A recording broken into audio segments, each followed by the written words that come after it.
Hey guys, welcome back to another quick and helpful Windows 11 tutorial. Today we are fixing an issue that many users have run into, the weather app not updating properly, whether stuck on old data or not showing any info at all. I've got a few fast solutions to get it working again. First try simply restarting the app, close it completely, don't just minimize it, then reopen and see if it updates.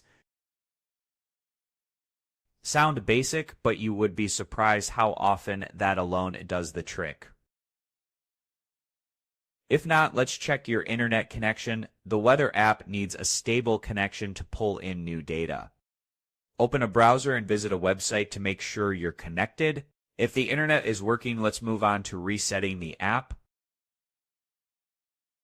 Click Start, type weather, just right-click and select App Settings.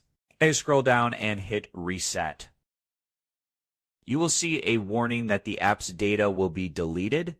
Go ahead and confirm. This refreshes the app like brand new without uninstalling it. Now open it again and check for updates. Next, let's run on location services. This step is important. Open Settings, go to Privacy and Security, then click on Location. Make sure Location Services is turned on. Scroll down and allow the weather app to access your location. Without this, the app may not update correctly or choose the wrong city. And there you go.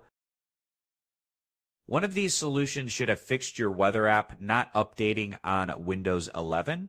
If it worked for you, hit that like button and subscribe for more simple tech fixes. Thanks for watching, and I will see you in the next video.